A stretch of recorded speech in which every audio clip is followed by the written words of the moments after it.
Hello, everybody, and welcome to Ohio State Primetime Live call-in show here at Ohio State Boys College Football. I'm your host, as always, Garrison Gaddy, here on Mondays and Fridays at 7 p.m. Eastern Standard Time to talk Ohio State football with you and the college football landscape. Please be sure to like, share, subscribe to the channel if you have not already.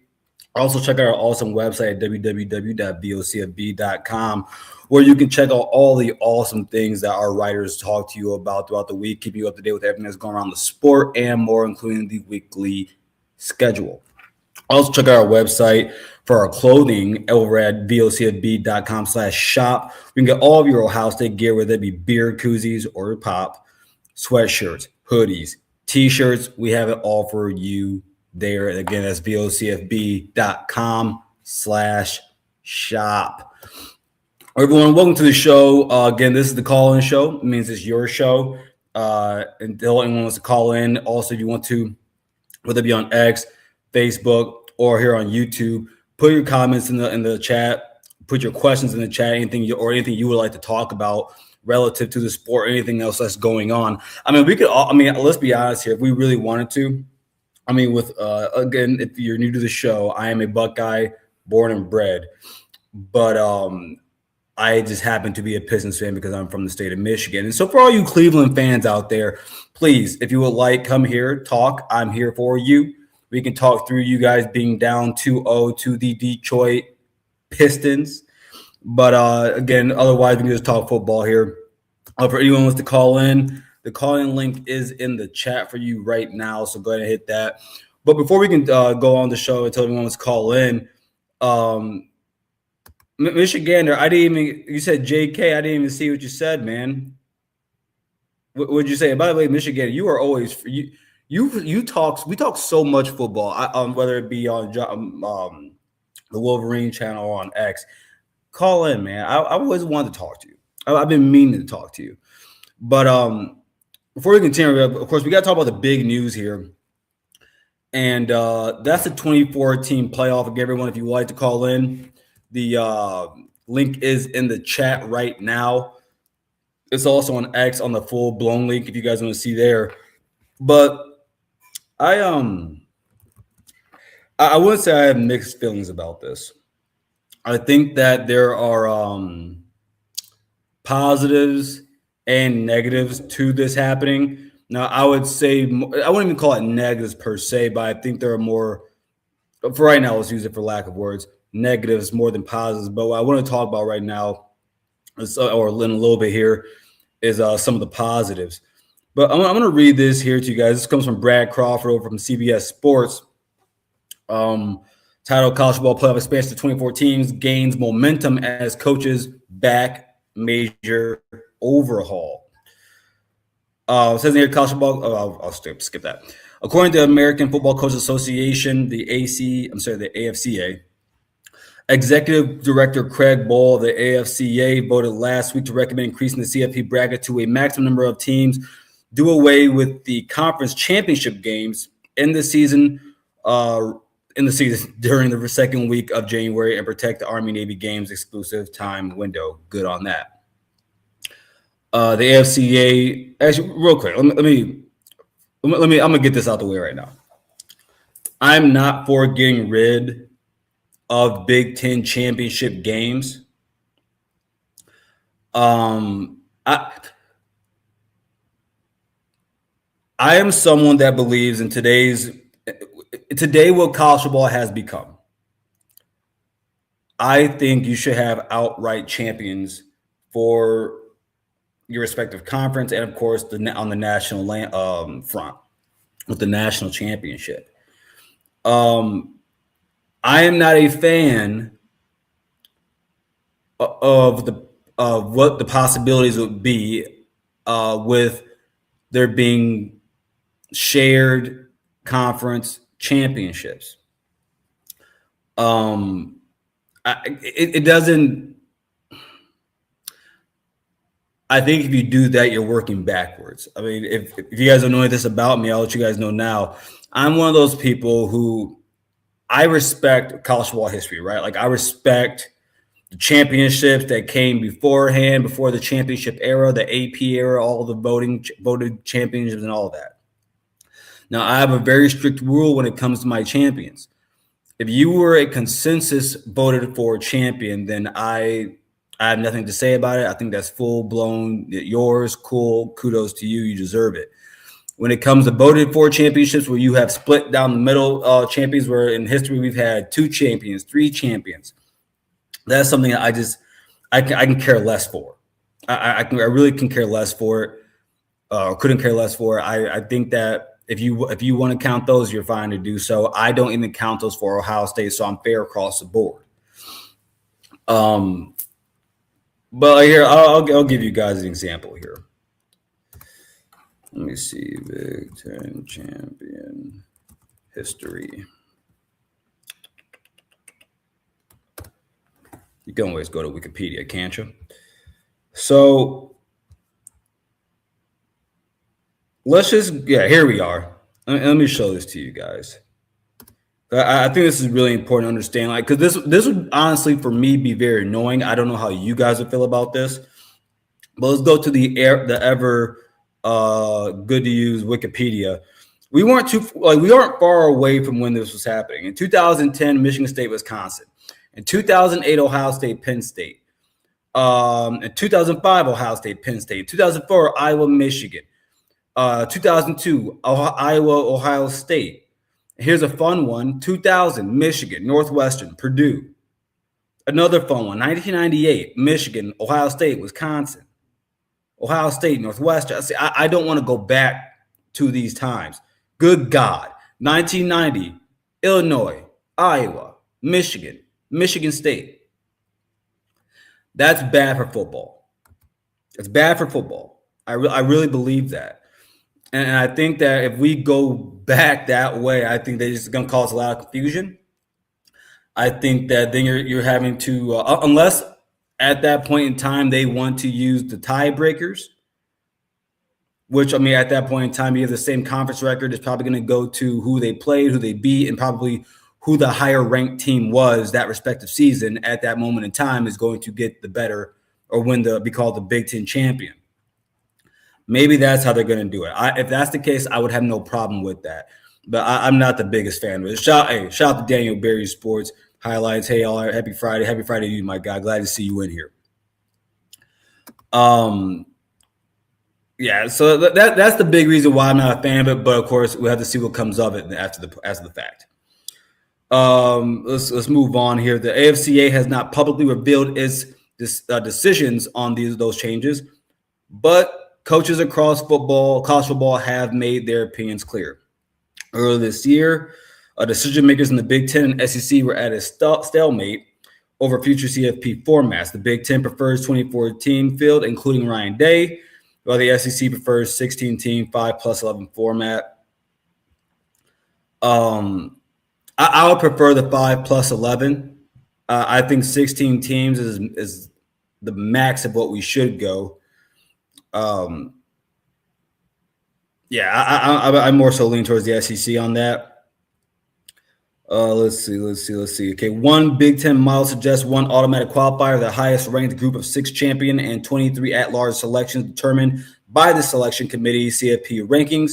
Theoretically, this format would reward the Big Ten and SEC, given the strength of schedule advantages they have over the other Power 4 leagues, that being the ACC and the Big 12, which, by the way, at some point, I think those teams are going to get,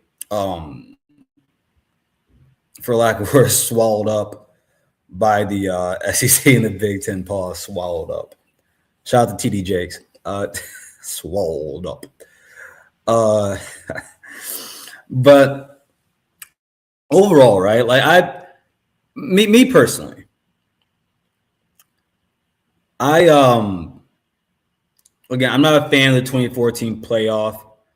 Now, I actually had a conversation. Shout out to my guy TJ. We were talking about this a little bit earlier, and I said, okay, well, what's on the other side of this, right? What are the reasons why you would want a 2014 playoff, or how would you make it work? Now, me personally, I think the best way to go about this would be, and it would suck, but First, let me give the reasons why the Big Ten will want this. Money. I think over the last few years, I would say over the last few years now, specifically when it comes to rankings, not just the playoff, but just in terms of rankings, the Big Ten gets screwed. They get hoed a lot because there are biases towards the SEC that have been built up over a span of 15, damn near 20 years.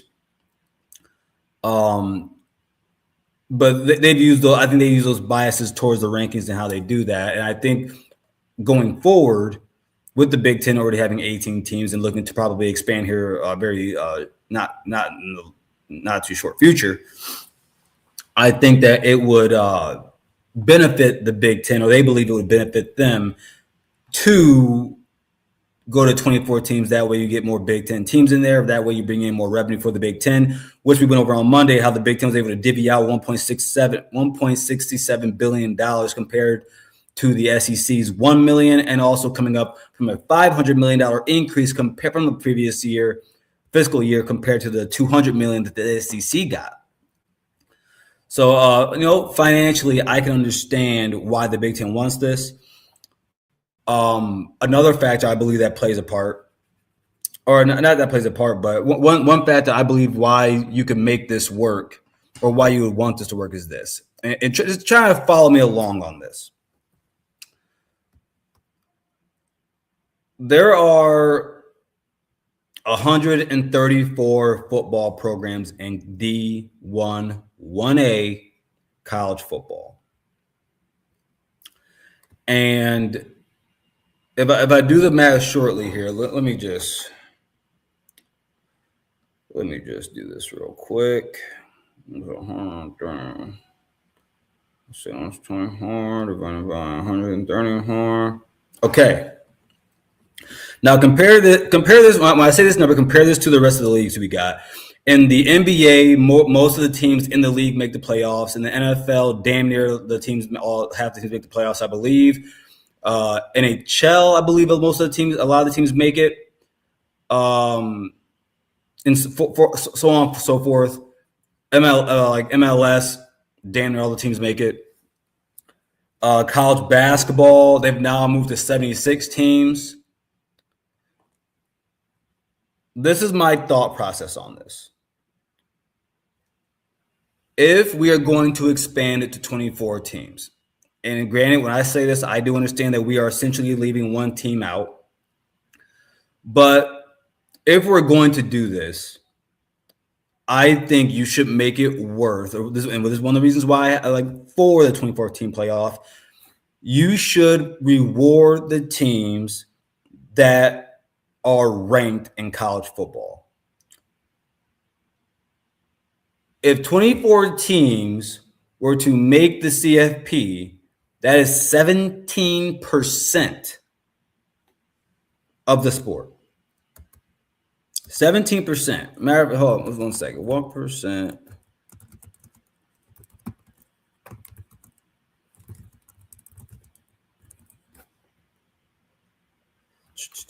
Let's see. How many teams? What percent of teams? Okay. And comparing that to for the NCAA tournament, about 12%. Yes, they're about 13% of their teams make it. I think that 17% of the teams were to make it, I don't think that that's that bad. Now, with that being said, I can understand the fact that a lot of those teams, most of those teams are group of 5 teams. That does need to be pointed out. I also believe if we're going to do this, you should not allow the group of 5. In my perfect world, the group of 5 has nothing to do with the CFP, nothing to do with it. And I think that allowing them to be in it allowing them to be in it and letting them qualify for it is a mistake. Now, what's the reason why you have to do it? The reason why you have to do it is that they pay these institutions pay to be a part of the NCAA and to be part of D1, 1A football. You pay to be a part of that. So, and if you go ahead and you say you exclude all these other teams from being part of the CFP, you're probably going to come down with massive fines. You're going to come down with lawsuits and all those things, right? So there's the negative part of it. But I do think if you're going to do this, I think that you should have the ranked teams only. Of course, the 25th team that's ranked is not going to make it. You will be that magical 5th team that used to be there. You will be that magical 13th team, the first team out. You will be that, and that sucks. Play better, and be the 24th ranked team. But that's how I would go about it. Also, something that I would do, I would use the CFP rankings for the final for all the CFP rankings.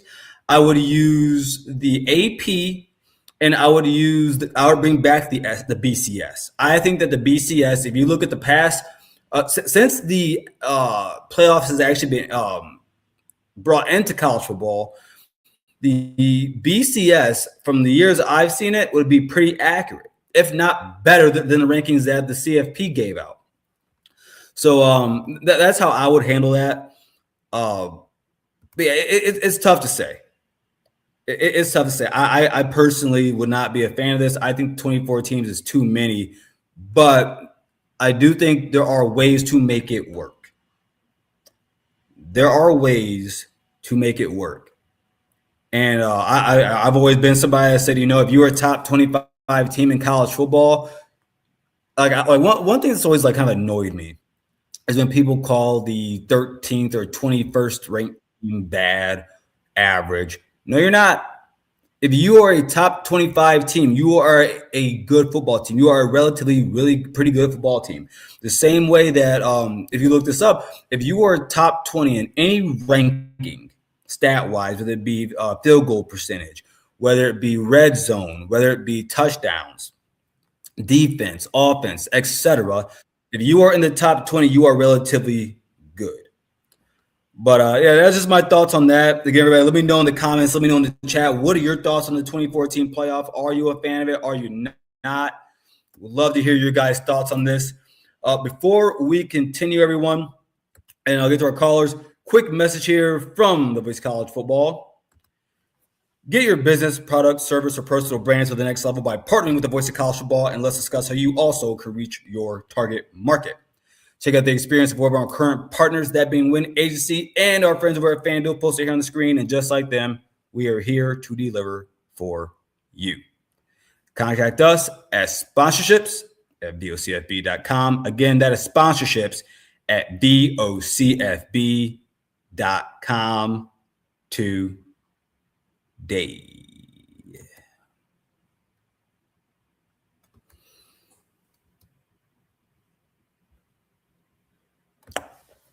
All right, everybody, let's continue with the show here. We're going to be our first caller here, Christian Ballard. How are you doing today, man? I'm doing good, buddy. How you doing? It's Friday. I am a Buckeye, but here in the Great Lakes state of Michigan right now, it's a good 60 outside. Sun's out, no clouds, slight breeze, beautiful Midwestern day. How are you doing? I'm doing pretty good, man. If those of you who don't know me, I used to do the Mississippi State Live with Andrew Miller here at the Voice of College Football. It's funny. Yeah. I've only met. No, I'm lying. I've never met a Mississippi State fan in my life, actually. Well, to be honest, I'm actually working towards journalism and stuff, so Nice, I was man. open to any opportunities that Mark had for me. And he gave me a shot, and it worked for a while, but then my schedule started getting busy and everything like that, so I had to step aside. But I'm doing my own thing. Got a channel, Ballard Sports Media. Check it out. But I wanted to talk about What's it called again? this whole 2014 playoff. Yeah, and what's your show called again? Ballard Sports Media? Yes, sir. Okay, awesome. Yeah, but yeah, what are your thoughts? Yeah, so my thoughts are this. This is the 2014 playoff is coming specifically from my understanding this week. I heard it was all the Big Ten wanting it.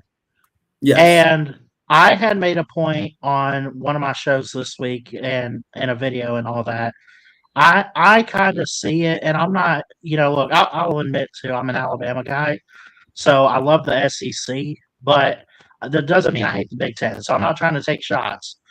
Yeah. But is it all, in your opinion, do you view it like I do as a power grab just to get an upper edge to say that we are the best conference? Because if you expand to 24, like I'm not saying it's going to be half the field, but I mean, you get a couple more Big Ten teams in there. You're going to get a couple more SEC teams. But let's say Mm-hmm. if they got to match up and stuff, let's say if you had like, I'm trying to think of what teams could go head to head. I don't know, Illinois and Mizzou. Let's say I don't Okay. know. Yeah. 9 times out of 10, who would be the better team in that matchup? I mean, it'd probably be a Wait, 50-50 so you game. said So, between who and Mizzou? Illinois. Illinois. Yeah, it'd probably be 50-50. It'd probably be a Yeah, fun game to watch. I think that it would go down the line. If I think honestly, if I took this year's Illinois and Missouri, yeah, we're talking 50-50. Yeah. Yeah. Oh, well, and again, this whole expanding the playoff, I was for it. I thought for a long time, like everybody else, that they were going to double and go to 8, which I thought they should have. You know, the 12 teams working out, I think it's working pretty good. We're seeing upsets. We're seeing Yes. champions like Indiana that we never thought we'd ever see. Um, so props to them, props to that. But at the same time, it's like, if you keep expanding and expanding, it definitely lessens the value of the regular season. Because think about it, we're already putting in 2 loss teams. If you expand to like 24, what the hell are you going to have next? I mean, you're going to have 3 and 4 loss teams. I mean, basically, if you can make a bowl game, eventually that's good enough to make the playoff too. You know what I'm saying? It's just we can't go backwards with it. But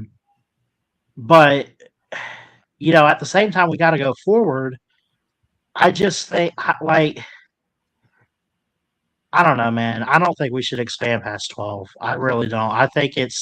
I think there's things to critique about how we do the playoff a little bit and selection and everything like that. But we don't need more teams. I think the way we've had it the last couple of years, where the first 4 teams going to bye, the higher seeds are at home. Mm-hmm. You have a couple upsets here or there. You run the table, and then ultimately we have a national champion. That's perfect to me, dude. I love it. I don't see the need to expand. So let me throw this your way. I'm happy you Okay. said this. So I'll give him a shout. Shout out to Chuck. He's a Wolverine guy. Has a sports page. He's on X. He's a pretty knowledgeable guy. He's pretty knowledgeable. But I had a little spat, like a friendly spat with him about this. And I'm completely against when people say it dilutes the regular season. Shout out to my friend Jam. I think it was Jam. No, it wasn't Jam. Let me see who said that. 1 second. I think it was Michigander said dilutes the rivalries. And this is what I told him. I don't agree with that. And the reason I don't is because for the players, every single one of those games matter. To make the playoff, let's say even if you expanded to 24 teams, right? Those game 1 through 12, you still got to go out there and win those games if you want to be a part of it. Otherwise, you might be shit out of luck and you're the 26th team or you're the 25th team. Or you might get left out for some BS group of 5 team, right? And then this was my biggest argument that I would use. And also I would say choosing not to care, that I believe that is a personal choice for a fan, right? And then I would say this. Correct. Because I'm sure you've heard like those conversations that went on, like, oh man, what if Ohio State and Michigan played 3 times in 1 year? That kind of like takes away what the rivalry means, right? Follow me here. Actually, I'll bring it to your front doorstep, okay? Let's say Mississippi State and Ole Miss, okay? When you got if you guys play what week do you guys play every year? for Mississippi State. Yeah, Mississippi State, Ole Miss. So I have to Does it think. change every year? I'll Or? remind people too. I'm actually an Alabama fan, but Okay, I okay, I cool. think I did see the permanent opponents though, Oh and I no, think no. at Actually, this is least perfect. This is perfect. okay. Actually, I'll put it this way: if Ohio State played on Michigan on the last game of the year, like they always do, that game matters. If Ohio State and Yeah. Michigan end up playing again for the Big Ten championship, there's something on the line. If Ohio State Right. and Michigan were to play a third time in the CFP and God forbid a national championship, because my blood pressure, there's something on the line. When Alabama and LSU played that second time around, I had no problem with it, and that was me as a kid. Yeah. And I don't think and tell me as an Alabama fan, the way you guys lost that game against LSU, did you like were you mad that you got a second chance at the national championship? Uh you talking back in 2011, right? Yeah, That year when after you guys the lost that Kansas City and game, all. was it 12-9, I It believe. was 9-6. It was Nine just to field six. goals. They wanted an OT, and then we beat them 21-0. But when I found Mhm. out that we Yeah, were that's going to right. play Thank you. LSU, when we played LSU the second time, I remind people like I was only like 10 years old at the time, but I was still a diehard. And I'm just like, oh, we got to play this team again. But I Mhm. didn't have the thought process of those players like revenge factor. I just didn't have that. I mean, I was confident in the team, but I was nervous. But now, if Yeah. it were to happen today, it's like it. We know the saying goes around is like it's hard to beat the same team twice. Yes, it is. It is hard to do that, and especially with the portal, with rosters being built up the way they are, with coaching just amped up all the way around the sport. If you get these rematches throughout, let's say within the playoff, maybe in conference title games, whatever it is, Yeah. it's not impossible to go 2-0 against a team, but it does make it more interesting. Like, okay, there might actually be a chance for a revenge factor, Hmm. you know? Yeah, and like I said, it's not so much like again, I'm on your side here. I'm not for it. I'm just trying to be the devil's advocate when it comes to the 2014 playoff. And I think that I think this was a year ago. Like, oh man, they brought up a year ago, and I hated it. I hated the idea of it. But I think that because of how fast the sport is changing, it allows me to just be more okay about it. You know what I'm saying? Like yeah, I'm not. I wouldn't say I'm not happy about it, but I think that this is what I said, man. Once you just accept what the sport is and what it's becoming, it gets a lot easier. It gets a lot easier. Otherwise, you end up like Mike For Valenti. sure. Yeah. Shoot, man. Anything else on your mind? Nah, man, I'll say this, and I hope there's a lot of diehard college football fans out there that feel the same way.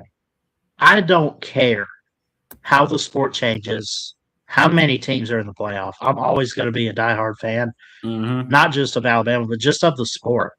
Just because I love seeing the pigskin go through the air, guys hit each other on the football field, putting on pads and stuff. I love it. I absolutely love it. I don't like the idea of a 2014 playoff. I don't think we should go past 12. I also don't think that we're going to go backwards. So, but it's kind of inevitable at this point that eventually I think we are going to expand. I think at one point they were saying they would go up to like 14 in a couple years. I'm not sure if that's still the case, but it is what it is, man. And all Yeah. I can say is the good side of it is you get the Cinderella underdog story, kind of like a March Madness type style, where you might have a team that shocks the world. And I think that's why we Mm-hmm. love college football.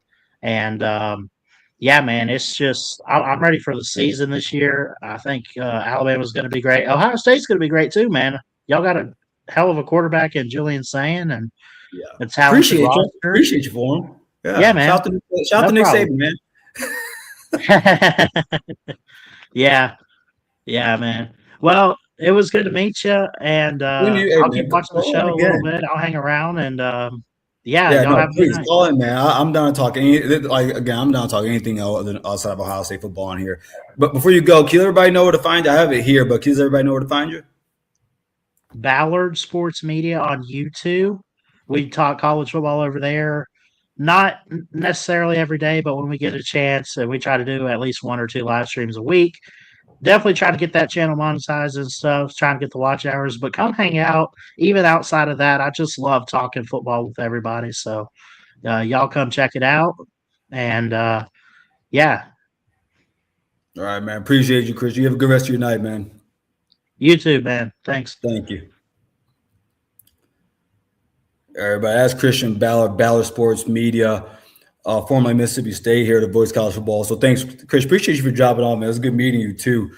Before we continue, everybody, please go ahead and like, share, subscribe to the channel. Also hit that hype button, which does a lot for us, helps us get through the algorithm. If you're watching on X right now, please hit that like button, retweet, quote. Join us over here if you're watching. Join the comments section, join the chat, call in. It's a free-for-all here, baby. It's a free-for-all.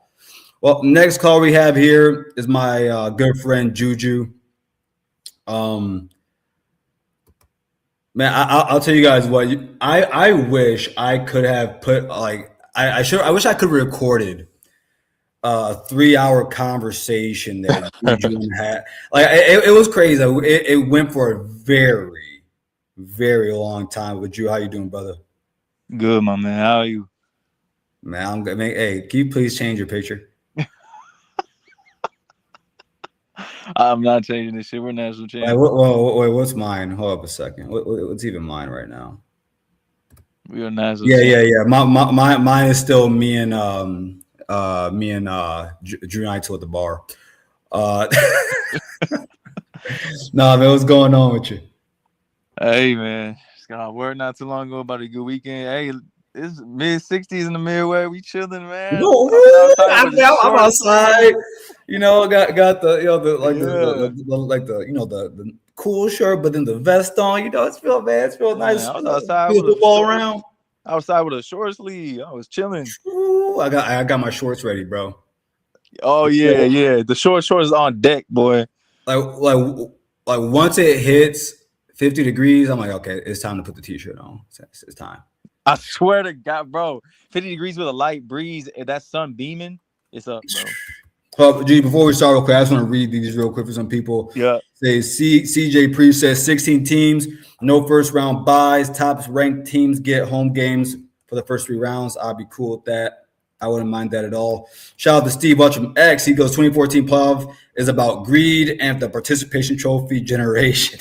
I'm not mad about it. It is about greed. The Big Ten's greed specifically. Michigander says the 24th overall team is not winning the Natty. Same for the teams 10 to 23. No reason to have 24. I missed to say this, and I agree, everybody. Like, and this is why I'm not so mad about it. Is because even in and you know, Juju, me and you are Grand Valley State fans, so you can attest to this. Yeah. D2 football has been doing this for a very long time, and the top team always wins. They always win. So, and that's why I've been listening. Yeah, I guess you guys can say that, but I think it's not so much about giving participation. I think it has more so to do with money and other things. But yeah, Drew, what's on your mind, bro? This whole 24 team shit kind of weird, kind of whack. Yeah. This shit kind of whack. I mean, we turn into the NCAA tournament now. Like, we just handed anything out, bro. I remember when it used to mean something. It does mean something still. It does mean something still. 24 is crazy, bro, especially with the transfer portal and shit. Like, no one's really talking about injuries, depth. Like, it's going to be just last man standing. Yeah, I do think that I was talking to some guys about this earlier. I said if they do this, because if you do this, you got to change the transfer portal window. You have to probably change signing day for recruiting and everything you can do during the off season and during the season for recruiting, right? This is something I think you have to plan ahead for at least if they want to implement it now. Yeah. You have to use it. You have to wait to use it in 2030. I don't think it's something that you push right away because it's too many moving parts, right? They got to figure some shit out. I mean, with the transfer portal, they're starting to figure a little bit out. With you can only transfer once now, unless I think it's a change of coach, and then I think you can transfer again. But high school recruiting has never been more less important. Like in my opinion, it sucks because I'm really into it. I know a lot of people are really into the high school recruiting. Unless I feel like the high school recruiting is more so get your 3 to 4 or 3 to 5 cornerstone players, and I feel like the rest you can deal with that leaves. I mean, that's what it's come to, in my opinion. Get your cornerstone guys who are going to step on the field year one, and everything else is you're okay with it leaving because you're just going to replace it with portal. Yeah, so I'm looking. Let me pull this up because this would have been. Yeah, here we are. So for me personally, and I said this earlier, this is where I understand the Big Ten's reasoning for this. In past years, you've gotten screwed in the rankings, and you have a feeling that you are about to change that now. And knowing that the Big Ten has more revenue stream, knowing that the Big Ten is building their teams. I mean, good grief, dude, UCLA right now. My goodness. Yeah, they're getting players left and right. Now the quality, I think I do question. I think for them, if they're shooting around 88 to 89 average, that's decent for them. That's decent for them. That's really good for them. But I think that the Big Ten's looking at that, and listen, let's be honest here. Everyone's saying it's college football greed. No. It's Big Ten greed. It's Big Ten greed. And I was talking to our friend TJ about this, right? And because I told him, I said, no, Ryan Day has been on this. He's said he's for it. And he goes, really? Why? And I said, one thing I think, and maybe some Ohio State fans don't know this. Maybe they do, but maybe some don't. Maybe people outside the conference don't know this. Unlike, let's say unlike Michigan, Ohio State works very closely with the Big Ten more so than, let's say, Michigan does, right? Mm-hmm. And like I said, we're a good company, man. That's what Ohio State is. And Ohio State is the biggest brand in the Big Ten. Ohio State makes the most money in the Big Ten. Ohio State got the most money from the Big Ten. This, as we just saw, the $91 million of the $1.67 billion. So for Ohio State, it's thinking, hey, look, man, the Big Ten wants to get more teams in here. We're going to follow suit with the company. And I think that the Ohio State, knowing that, because you think about it from Ohio State standpoint, more Big Ten teams making the tournament doesn't necessarily hurt them. Doesn't hurt them.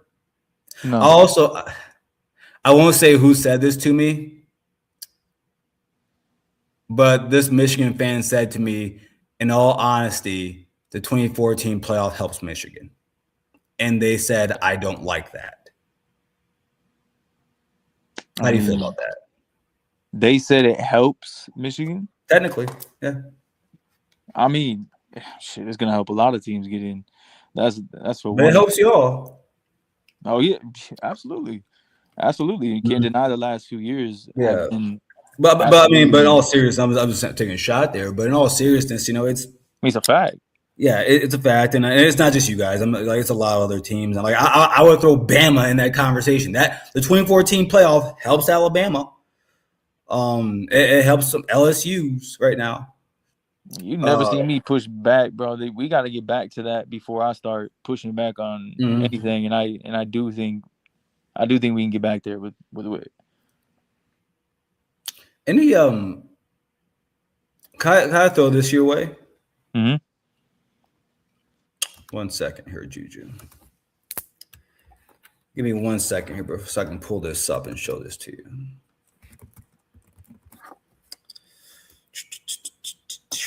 Here we are. So what sparked me, when I saw this, it hit me because I remembered this. But what sparked me looking this up was I was listening to my guy Sam from College Football with Sam's video about Michigan, right? And I've heard this multiple times about how Jay Hill how he helped the Utah offense, correct? Mm-hmm. Am I correct? And how he bolstered it from being top 75 to being fourth in the nation last year, correct? Oh, you mean Jason Beck? Jason Beck. What did I say? Jason Hill? Yeah, Jason Beck. Yeah, you said correct? Jason Hill. Yeah, Jason Beck. Yeah, sorry, Jason Beck. All these things have been true, correct? We've heard these things. Are you someone that's a proponent of that? That he's gonna boost the offense? No, that he should get credit for what he did at Utah after what Utah was the year before offensively. When they weren't that good offensively in 2024, then in 2025 they were really good. They're number 4 in the nation. The year prior they were number 75th or something like that. I mean, anytime you do that, I think no matter what, you get credit. Okay, let me show you this. Because I think a lot of people forgot this season. What you're looking at right here, people forget that in 2024, the quarterback situation that Utah had. Oh, God, bro. Look at this shit. They had 5 injuries. Yeah, so this is my question. Because it's not to say he's not a good OC. That's not what I'm here to say. How much credit? Because my thinking is this: name a coach at not at Ohio State or Alabama or Georgia. Let's be honest here. I think even those places, but let's say at a Utah, right? Who's surviving this? I mean, and having a 75 offense.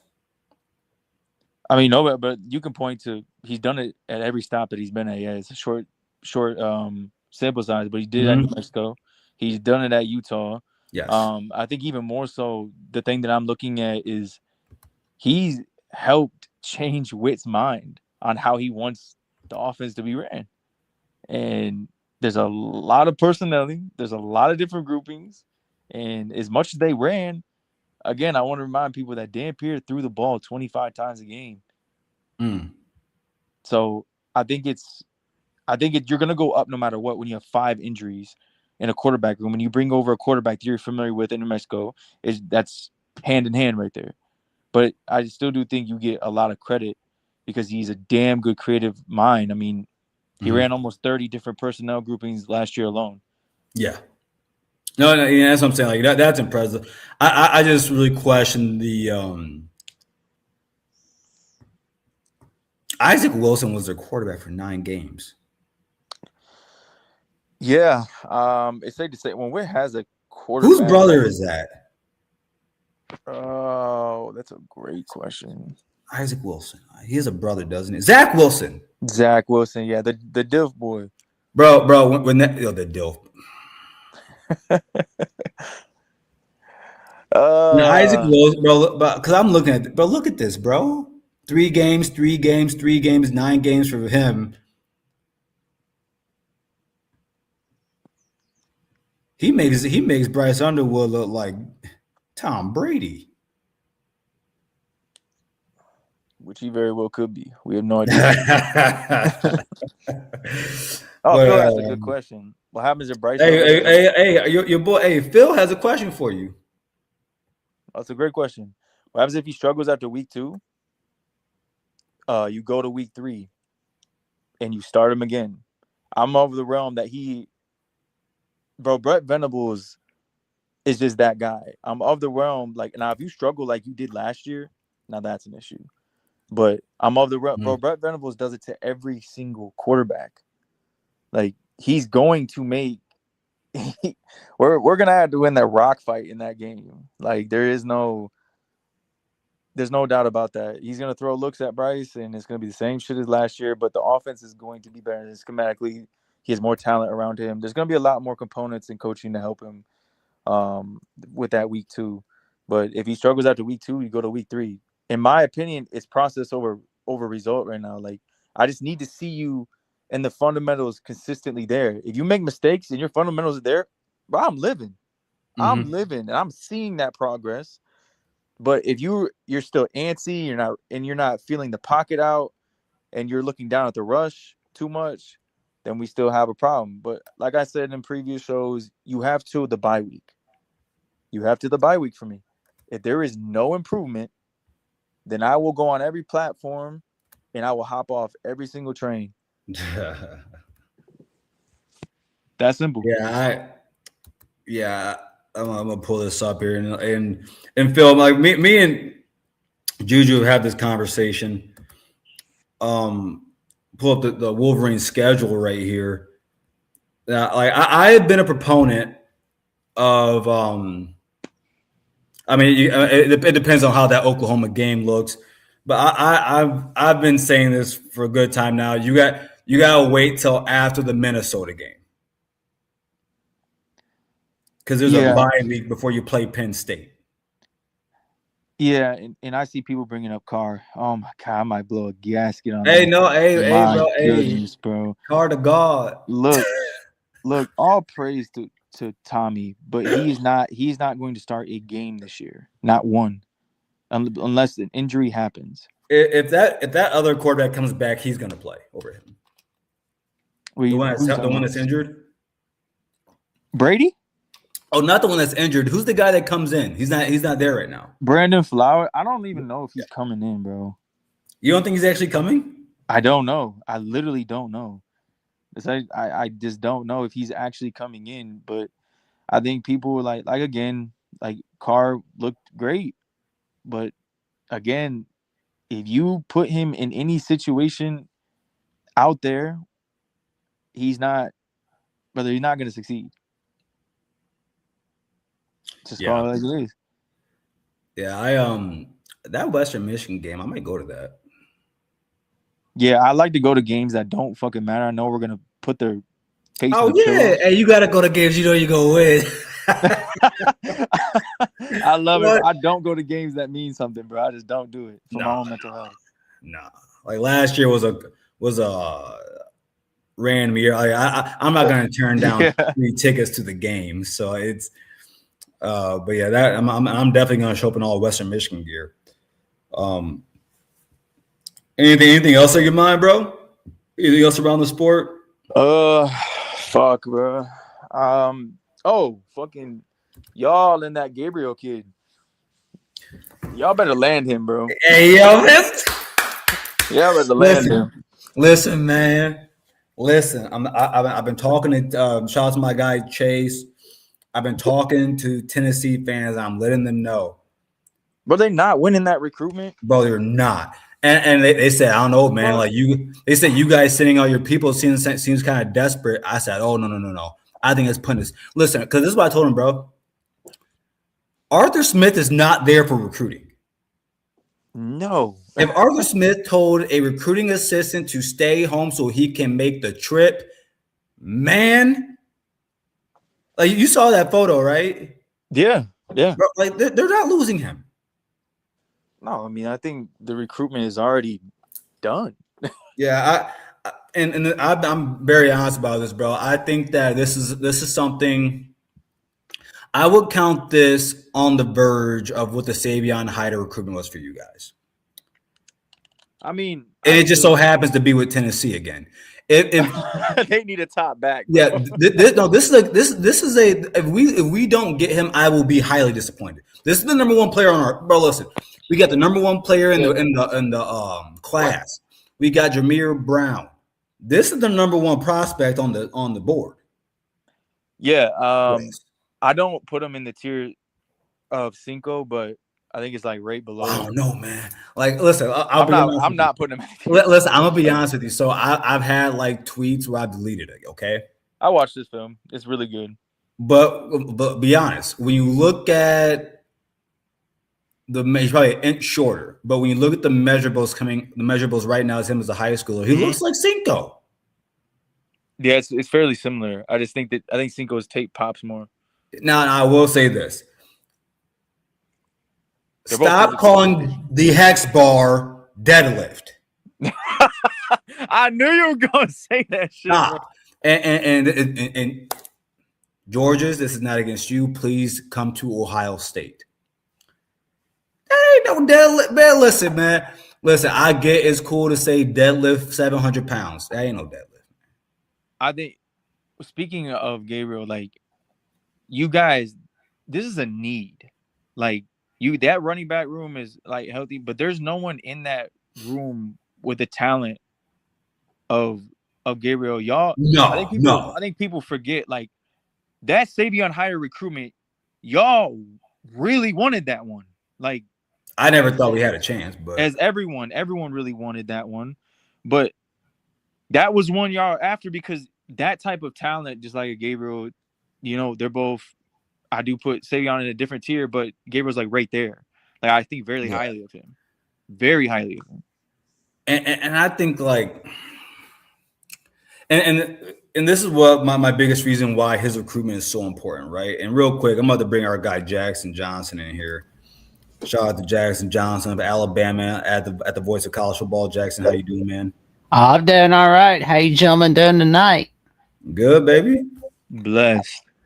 And so, like, my biggest thing is that, and follow me here. In 2027, Bo Jackson and Isaiah West are both going to be true juniors. Oh, yeah. Man. Yeah. Isaiah West is leaving. Yep. More than likely, he is leaving. He's not talented enough in that room. Just keep it a buck. I have to wait to see this year. I have to wait to see him this year. And then, but follow me here. In that same class of Bo Jackson and Isaiah West, Turbo Rogers is in there. I haven't seen him at all. Yeah, well, he was injured. Now he's gone put some weight on. I think he's gonna be good this season. Okay, I'm glad that you hold on. Now that we're on the topic of Bo Jackson, all right, he's a great. I think he's gonna be really fucking good. Hold, real quick. I'm gonna finish this off, and then I want to hear. I'm gonna say something. Go ahead. I'm gonna say something so pause-worthy. Yo, God, this. But then you have Legend Bay in the backfield too. Two people are transferring out of there at the most, at the least just one. You need somebody else in that running back room. Who is that number? I look at Legion Bay like God, who was that guy you had a couple years ago? Braxton Miller. No, number 10. Fuck. A couple years ago, when Corey Brown, like a couple years ago. Yeah, he was like a Swiss Army knife. Like, Xavier. Yeah, I look at him like him. Like, I look at him in that role of, I don't think he's gonna be a true running back. I think he's gonna play in the slot. I think he's gonna be a gadget player his whole career. Yeah, I think he's more athletic than him, but yeah. Xavier Johnson. Thank you, Philly. Maybe an enhanced version of him. That's exactly where I see him because he's an athlete. It takes time to learn how to play running back for those people. It takes time. So Jackson, man, what's on your mind, brother? How you doing tonight? Oh, I'm doing all right. How you doing tonight, good buddy? It's only 120 days until kickoff for the Buckeyes, the Wolverines, and the Crimson Tide. But it's also 113 days until we get that Brazil game between North Carolina State, Virginia, and North Carolina TCU in Ireland. Oh, and real quick, it's also been 115 days since Michigan last beat Ohio State. So yeah, man, what's going on, Jackson? You see it? Hold on, you see that picture? What do you mean? You weren't specific. You said beat Ohio State. We whooped y'all last twice this year. Wait. Am I a Buckeye in basketball? No, you said Ohio State though. You weren't specific. Okay, that's fair. Yeah, what's on your mind, Jackson? Oh man, I'm just like really thinking about like the likelihood that it looks like we're heading in that 2014 playoff. It's like I'm hoping it's not, but it's just I think with a few weeks from now where we're heading to a likelihood that we're going to see the season get moved up a week earlier where everybody's going to be playing in week 0. That tells me we're going to see playoff expansion, and with some of these games getting taken off like Georgia, Florida State, Alabama, Oklahoma State. I am glad Alabama, Ohio State's playing because I'm going to tell you right now, That's gonna be some And, fun. and by the way, everybody, check out Jackson's show. I was on with him yesterday, and we talked about Ohio State and Alabama keeping that game. So yeah, go ahead and make sure you guys check him out at Alabama at the Voice of College Football. Jackson, I feel like we should play again. That would be awesome. Like Alabama, Michigan, that would be I a like pretty playing good Alabama. home and home. Like, oh man, that would be so much fun. I would have a blast. The last few times I've had a blast, even in the bowl game and then obviously the Rose Bowl. I thought it was one of the best Rose Bowls I've ever seen. Like taking my. Now I won't lie, the 2024 Rose Bowl was a classic. I wish Bama won that one, but at the same time, I forgot y'all were in that one too. Huh?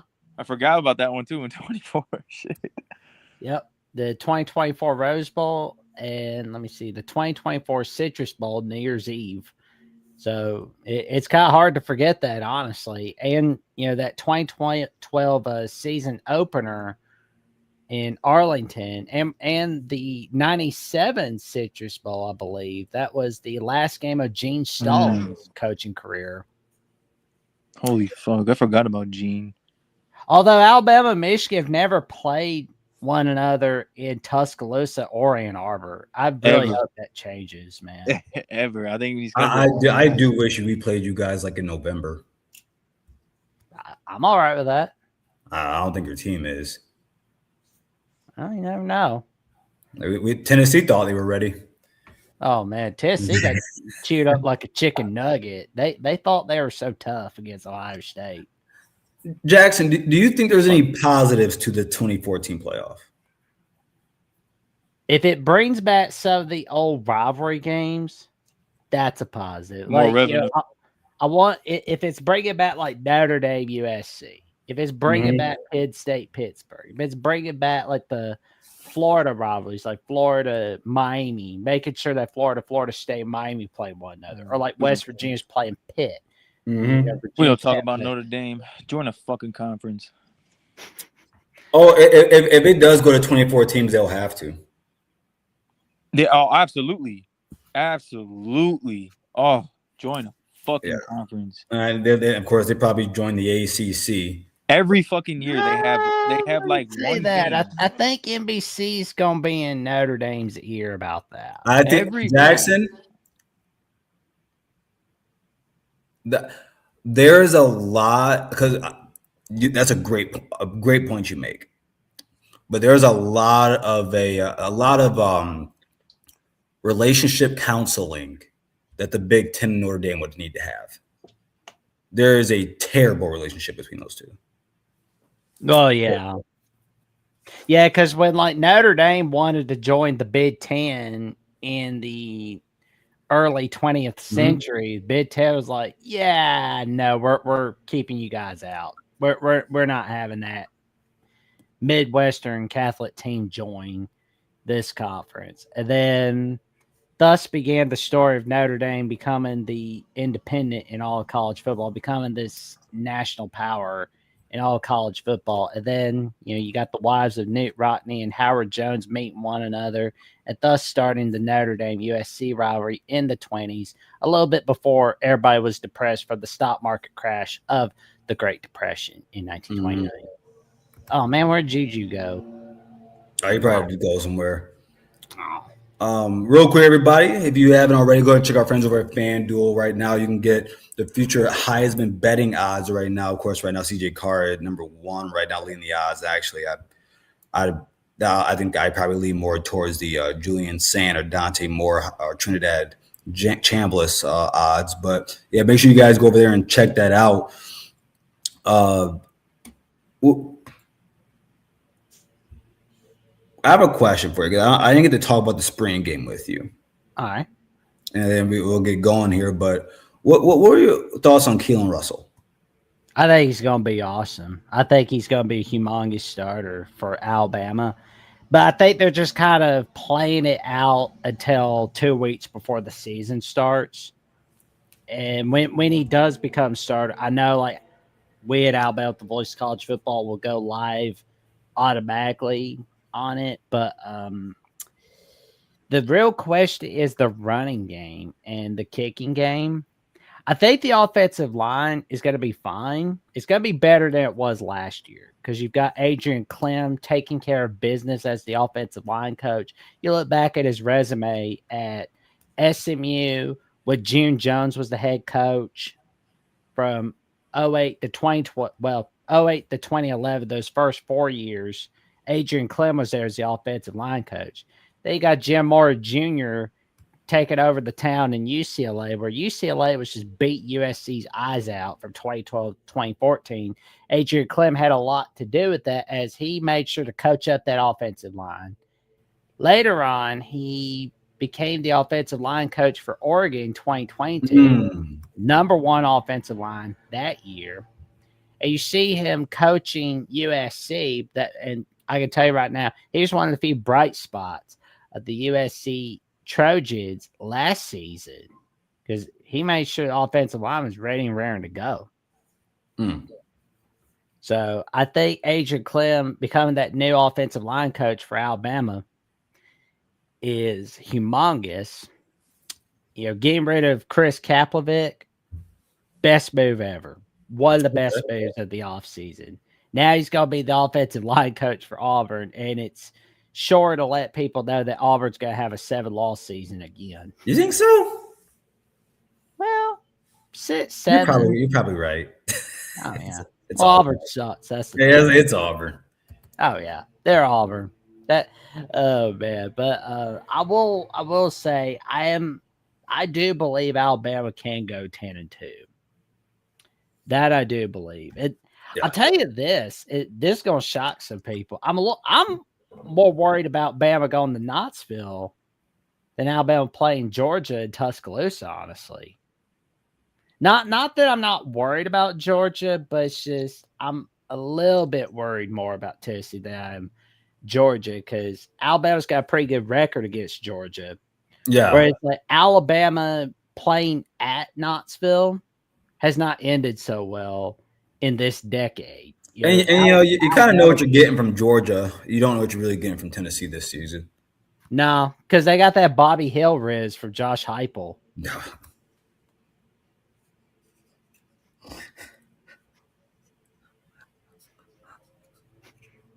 So there we go. I still can't get that image out of my head. That's hilarious. I mean, he does look like adult Bobby Hill, so that's the funny part too. Brett Bielema looks like old Butthead from Beavis and Butthead. Now he just got to get a coach that looks like old Beavis with the glasses and the blonde hair and all. I'm sure we can find one. I'm sure there's always one. There's a lot of coaches. We can find one. Oh, yeah. There's somebody, but we'll find them either in the NFL or college football or somewhere in the sports world. I agree. Well, shoot, man. Anything else you want to leave everybody with before we get out of here? Well, man, I've had I've got some magic coming everybody's way on Alabama with the voice of college football. Next Wednesday, Tucker Harlan, Andrew Miller, myself on SEC Live.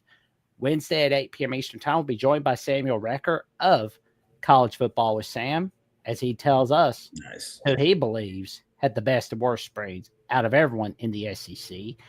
And you can check out my latest episode, The Jack Say, with episode 101 with Gabby Malginian of Locked On Red Sox at the Boston Ballin Podcast, where we talked about the Red Sox, the Celtics, Mike Vrabel, Diana Ruzzini being up to no good, the Patriots 2026 season, so on and so forth.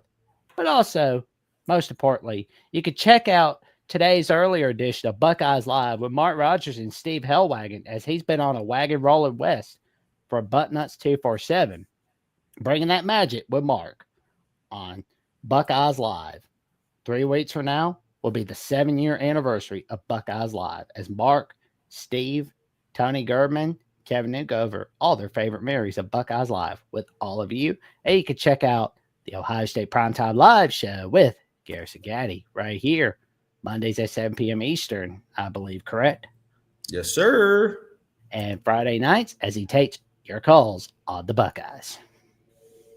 Appreciate you, Jackson. You have a good, blessed night, man.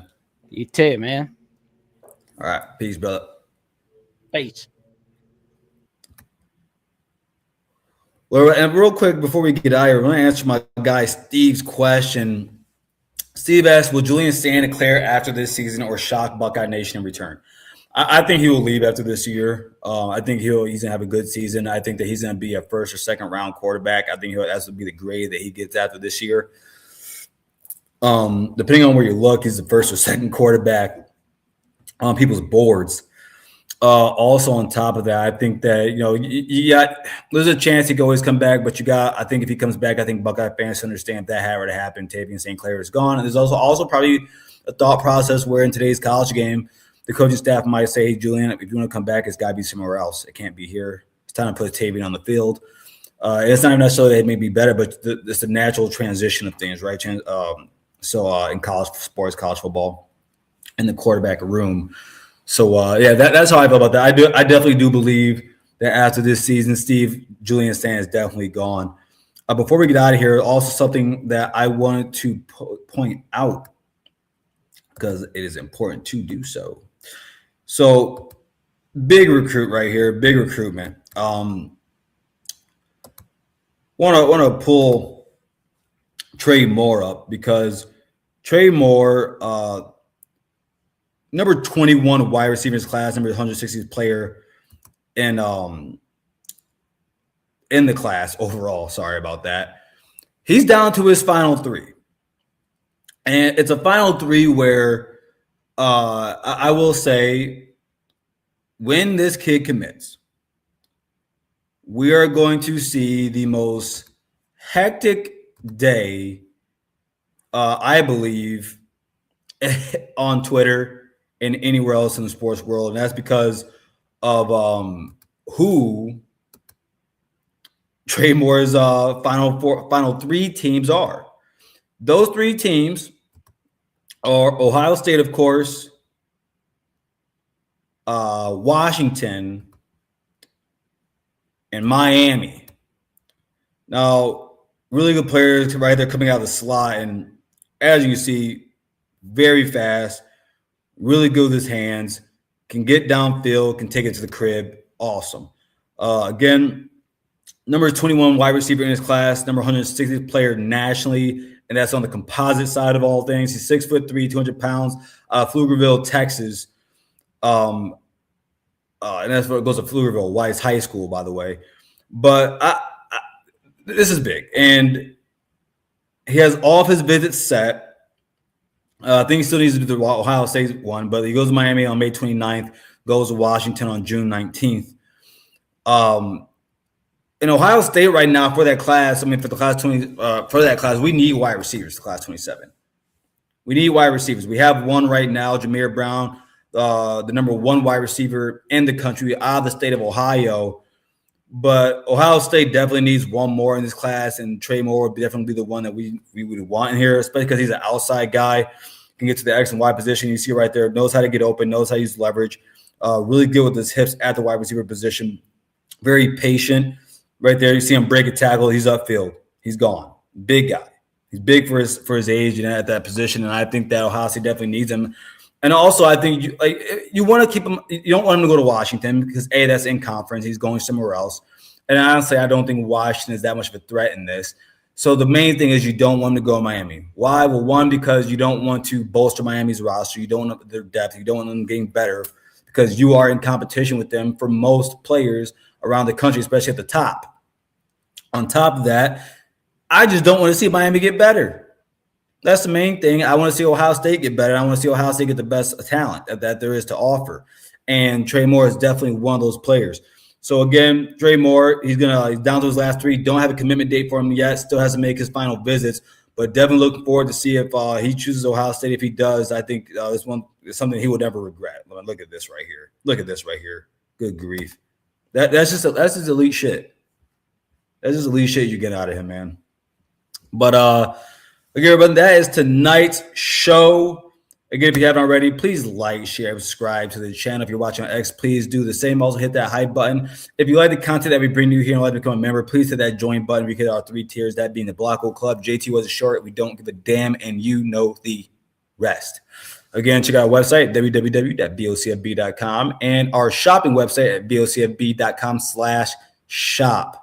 Well, thank you, everybody. Thank you for being here. Love you all, and have a good weekend. And as always, OH,